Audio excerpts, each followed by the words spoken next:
CEO secara tidak sengaja menemukan sebuah pola unik di desain yang baru saja dikumpulkan kepadanya. Yang mengejutkan adalah, pola itu identik dengan tanda tangan yang ditinggalkan oleh lawan kencannya saat perjodohan. Seketika itu juga CEO menyadari, gadis yang ia cari selama ini ternyata adalah karyawannya sendiri. Ia pun segera memerintahkan sekretarisnya memanggil sang desainer, karena ia ingin memberi pelajaran pada gadis yang nekat kabur itu. Namun gadis itu belum tahu bahwa dirinya telah menimbulkan masalah. Sahabatnya bahkan menyarankan agar dia pindah kerja, tapi dia tetap ingin bertahan di perusahaan, karena dulu CEO lah yang membiayai pendidikannya hingga lulus. Gadis itu sangat berterima kasih dari lubuk hatinya yang terdalam. Hanya saja dia tidak tahu bahwa pekerjaan sampingan yang ia ambil untuk menggantikan orang lain ikut kencan buta telah membuat CEO punya kesan buruk terhadapnya. Ternyata seminggu sebelumnya, gadis itu dipaksa oleh ibunya untuk ikut perjodohan. Tapi pria yang akan dijodohkan dengannya adalah lelaki tua berusia 60 tahun. Demi mendapatkan uang mahar besar untuk menikahkan anak lelakinya. Ibunya tak peduli sama sekali dengan perasaan gadis itu. Tak ingin menyerah pada ibunya. Gadis itu sengaja membuat perjodohan itu gagal. Saat hendak pulang untuk menghadapi kemarahan ibunya, dia tanpa sengaja melihat iklan pekerjaan sebagai pengganti dalam acara perjodohan. Dan bayarannya adalah $10.000. Demi bisa cepat lepas dari kendali ibunya, gadis itu pun menerima pekerjaan tersebut. Dia pun berdandan dengan sangat jelek dan aneh lalu datang ke tempat kencan. Begitu bertemu CEO, dia langsung berkata ingin mahar $1 miliar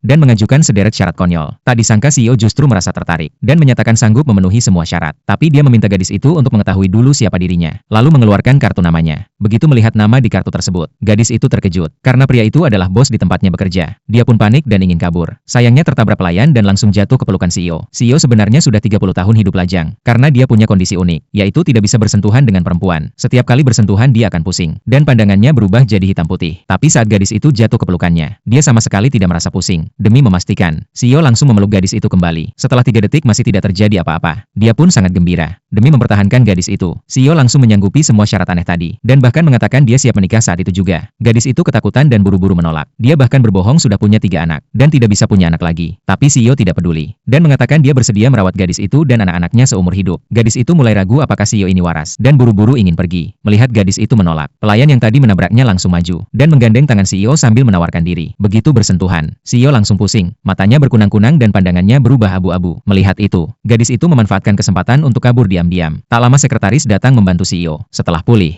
dia melihat buku catatan gadis itu terjatuh di lantai. Pada halaman kosong, ada sebuah pola yang digambar, dan itu sama persis dengan yang ada di desain. Dia pun langsung menyadari, gadis yang kabur itu adalah salah satu stafnya. CEO segera memerintahkan sekretaris membawa desainer yang menggambar pola itu. Sementara gadis itu sedang membicarakan dengan sahabatnya bagaimana menyembunyikan identitas. Tiba-tiba sekretaris datang mencarinya. Demi melindungi gadis itu, sahabatnya langsung berdiri dan berkata bahwa desain itu miliknya. Dia juga menjelaskan bahwa motif di rok itu hanya pola dari bahan kain biasa. Tidak ada arti lain. CEO mendengar itu tanpa curiga, lalu membiarkan sahabatnya pergi. Saat kembali ke meja kerja, sahabat itu langsung menceritakan semuanya pada gadis tersebut dan memastikan bahwa CEO tidak mencurigai apa-apa. Gadis itu pun merasa lega. Namun saat dia berbalik hendak ke toilet, dia malah berpapasan langsung dengan CEO di depan pintu.